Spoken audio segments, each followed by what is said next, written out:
Hi Libra, welcome to your September 2017 love reading. It's Raina here. Well, as I'm recording this, it's right before the Mercury retrograde, and something has happened to the screen that I look through. I call it the viewfinder, but it's the touch screen that we see the shot that we're taking, and it's completely cloudy. I don't know how much time is elapsing, so I'm just kind of winging it because I did test it and it works. The actual camera works. It's just that I can't see through it.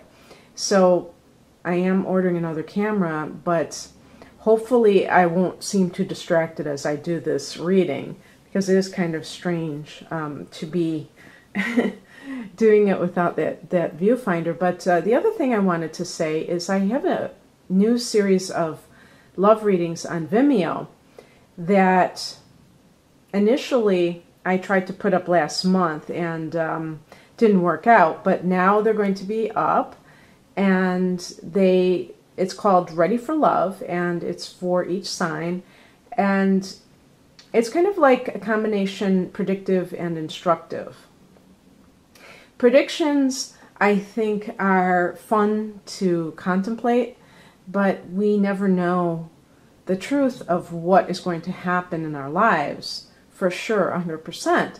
So the instructive part of, how can I be a better person? What can I do? I think that is an important part in all of this, and I include that. It's a spread that I've devised that kind of looks at what the person can do to attract love. So if you're interested, please go below this video after you're done watching this, of course, and it will be there, the link to Vimeo. Also, if you want a private reading, there's going to be a link below as well. So, as you can see, I've started this video over again, actually more than once. So hopefully 3 times a charm. It might be 4 times. So the overall theme is the King of Wands. Because this is a court card, this could be an actual player in the game of your life, or the play of your life, a character. And this could be somebody who's in a position of authority. So this could be your boss. This could be the father of your child. Kings can be fathers. I guess it could be your father, your biological father, your father-in-law. But I tend to think that this is somebody romantically involved with you in some way. And this is the kind of person who is a larger-than-life individual, who is very outgoing. It's a double masculine energy, so they can give off this air of virility. There can be this sense of vitality with this person. And even though if they are like in a managerial supervisory position, they are going to tend to be actually good bosses, because they are inspiring to their workers. They're not just they're not just trying to get their workers to make them more money. They really have a vision. Because it's fire, this could actually be somebody who is an Aries, Leo, or Sagittarius. I tend to think of Aries because, I don't know, I just tend to think of that. But, sometimes the Leo is royalty, so it could be a Leo person. You kind of have an affinity with Aries, Libra, because that's your opposite sign. So it's kind of like the magnet, the polar opposites, drawing to one another. But don't magnets, when the polar opposites like bounce off of each other? Yes, and there's that push-pull that happens. This could be the father of your child. Now, there is some suggestion, because of the past card, that this may be a different person than this card, which is the offer of love. And this could be something that has come recently, and a new beginning in love. And this may be different from that King of Wands. So this is something to consider, because if this is somebody else, then it says to me that the King of Wands individual is somebody that maybe you have grown a bit weary of. And the King of Wands can be somebody who's a bit much. That is for sure. Because they are very active and they're very ambitious. They can be very competitive, and therefore that basic temperament can be bossy and very fiery, maybe even a fiery temper. The Ace of Cups could be somebody that is more sensitive, could be a Pisces, and you may have like an artistic connection to this person, or a Scorpio or a Cancer. And Cancer is a big one with Libra because you're both cardinal signs. And even though there's a kind of a clash, there's also that opposites attract vibe going on.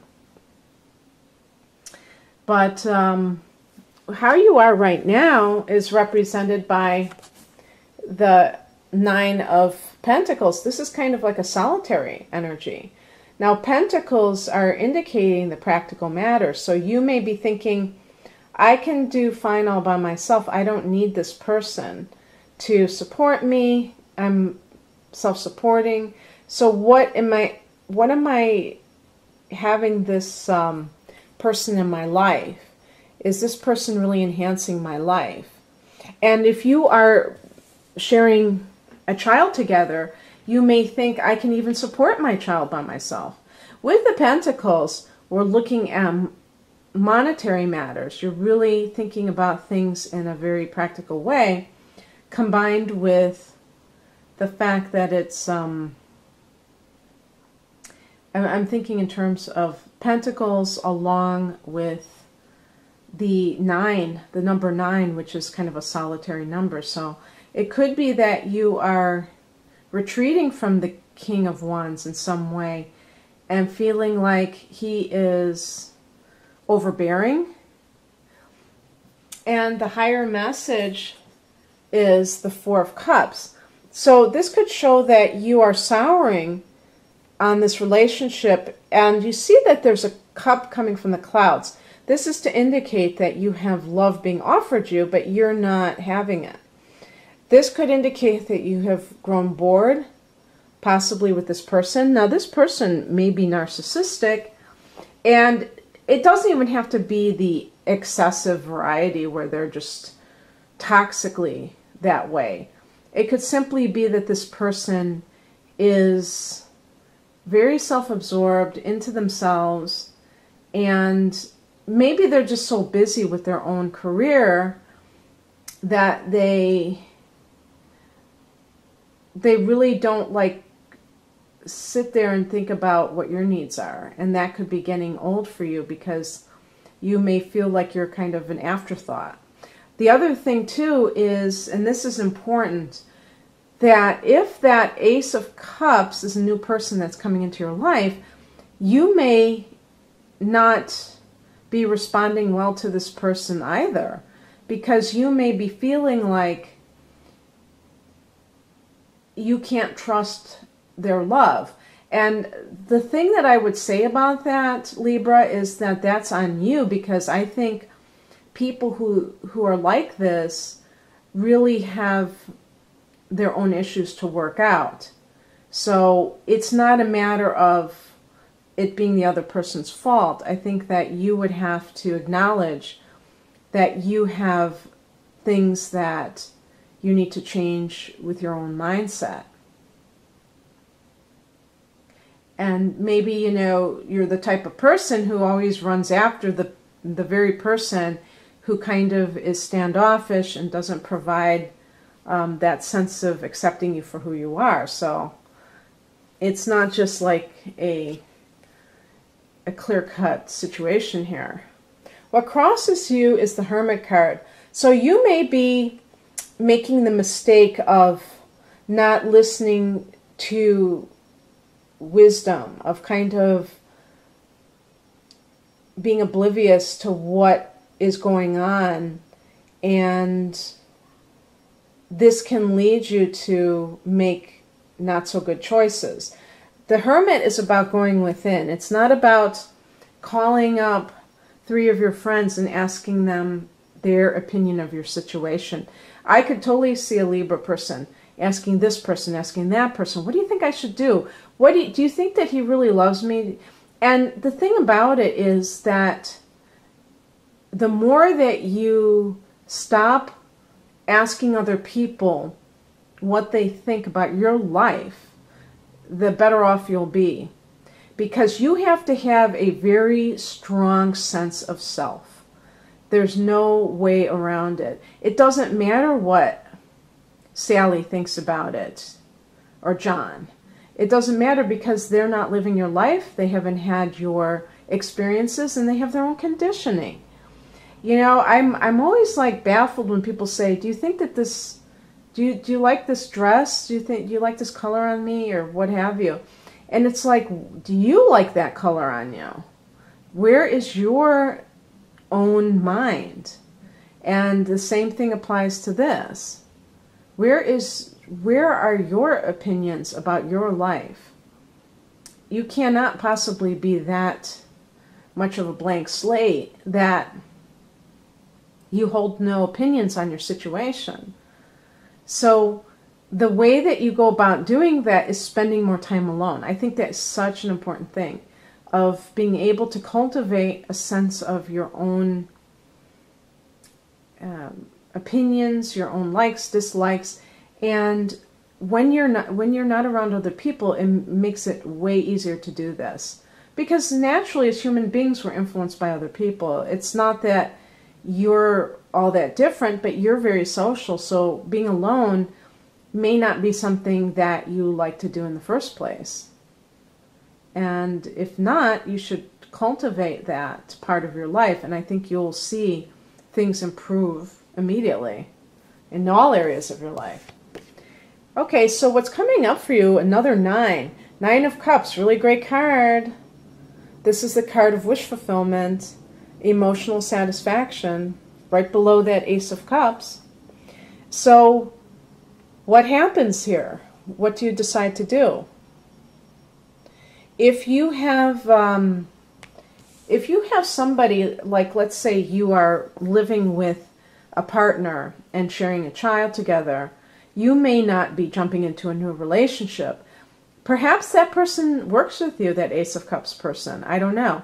But you may see this person on a regular basis, not sneaking around and cheating, but you may just see them in your daily life or on a regular basis, maybe at the local cafe, and that person sustains you, so that even though you may be going through a transitional phase right now where you still are having to tie up these loose ends, you can do so. And you have this person that kind of is symbolic of a new life for you. And that can make you feel really full of gratitude, because you know that you're not going to be, you know that there's somebody out there who gets you if you're currently with somebody who doesn't get you. And some people, it's like they're not even interested in understanding another person. They're just interested, it's almost like having furniture in their house. They just want somebody there, but they don't necessarily want that level of interaction. And sometimes I see it, and it's really sad, you know, because when you're in a personal relationship, you're spending so much time with somebody that it doesn't make any sense to, you know, prolong the agony. But of course, if you have a child together, that does complicate things, doesn't it? And the outcome, it's so funny that I got this, because I was thinking of this card when I was thinking of the 9 of Pentacles. This is the Queen of Pentacles. Now, the 9 of Pentacles, I was going to say maybe that was like a card of a single mother. And I said, but that's not the Queen. This is the Queen. I mean, the Queen is the mother. And so as an outcome card, this is simply, I would say first and foremost, as the energy of the Queen.